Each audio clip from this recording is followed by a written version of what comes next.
വന്നിട്ടുള്ളത് ഒരു ഉണ്ണിയപ്പ റെസിപ്പി ആയിട്ടാട്ടോ. അപ്പൊ നമുക്ക് നേരെ വീഡിയോ. അപ്പൊ നമ്മൾ അരിപ്പൊടി വെച്ചിട്ടാട്ടോ ഉണ്ണിയപ്പം ഉണ്ടാക്കാൻ പോകുന്നത്. നമുക്ക് ഉണ്ണിയപ്പത്തിലേക്കുള്ള ബെല്ലൊന്ന് ഉരുക്കിയെടുക്കാം. അപ്പൊ നമ്മൾ കുറച്ച് വെള്ളം ഒഴിച്ചിട്ടാട്ടോ ഇത് ഉരുക്കിയെടുക്കുന്നത്.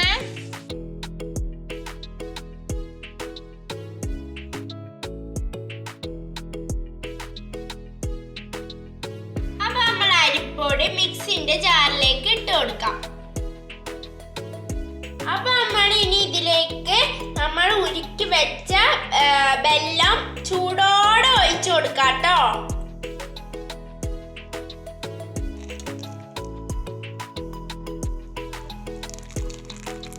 ഈ വെള്ളം ഉരുക്കിയത് ഒഴിച്ചു കൊടുക്കുന്ന സമയത്ത് അരിച്ചൊഴിക്കണം കേട്ടോ, അല്ലെങ്കിൽ വെള്ളത്തിൽ കല്ലുണ്ടാവും കേട്ടോ. അപ്പൊ നമ്മൾ ഇനി അതിലേക്ക് ഏലക്കായ പൊളിച്ചത് ഇട്ട് കൊടുക്കാം.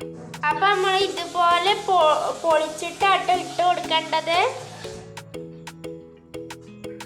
അപ്പൊ ഇനി നമുക്ക് അതിലേക്ക് കുറച്ച് ചോറും കൂടി ചേർത്ത് കൊടുക്കാം കേട്ടോ. അപ്പൊ ഇനി നമുക്ക് ഇതൊന്നൊന്ന് മിക്സിയിലിട്ട് കലക്കി എടുക്കാം. അപ്പൊ നമ്മൾ ഇതാ ഇതുപോലെ അരച്ചെടുത്തിട്ടുണ്ട് കേട്ടോ.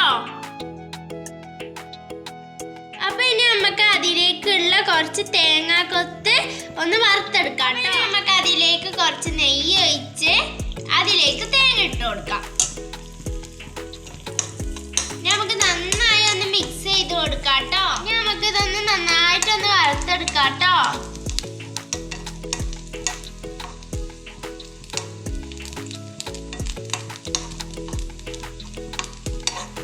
അപ്പൊ നമ്മള് തേങ്ങാക്കൊത്ത് ഇതാ അവിടെ നന്നായി മൂത്ത് വന്നിട്ടുണ്ട്. ഇനി നമുക്ക് ഈ മാവിലേക്ക് അതൊന്ന് ഇട്ട് കൊടുക്കാം. അപ്പൊ ഇനി നമുക്ക് ഇതൊന്ന് നന്നായി മിക്സ് ചെയ്തെടുക്കാം. അപ്പൊ നമ്മൾ ഉണ്ണിയപ്പച്ചട്ടി ഇവിടെ നന്നായി ചൂടായി വന്നിട്ടുണ്ട് കേട്ടോ. ഇനി നമുക്ക് അതിലേക്ക് ഓയിൽ ഒഴിച്ചു കൊടുക്കാം.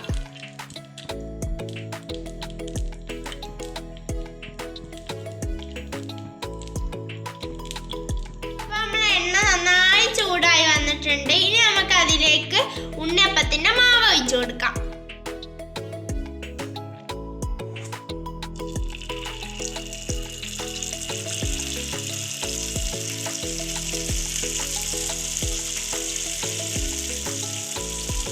അപ്പൊ നമ്മള് ഉണ്ണിയപ്പം അവിടെ നന്നായി പൊന്തി വരുന്നുണ്ട് കേട്ടോ. അപ്പൊ നമ്മള് എല്ലാ ഉണ്ണിയപ്പം ഒന്ന് തിരിച്ചിട്ട് കൊടുക്കാട്ടോ.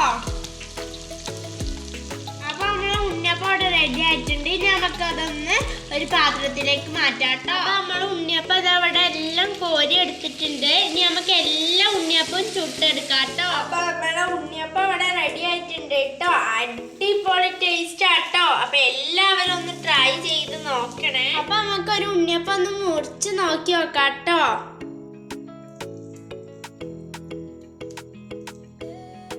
കണ്ടോ, നല്ല സോഫ്റ്റ് ഉണ്ണിയപ്പാണ് കേട്ടോ. അപ്പൊ ഇന്നത്തെ വീഡിയോ ഇത്രയുള്ളൂ. ഈ വീഡിയോ ഇഷ്ടപ്പെട്ടെങ്കിൽ ലൈക്ക്, ഷെയർ, സബ്സ്ക്രൈബ്.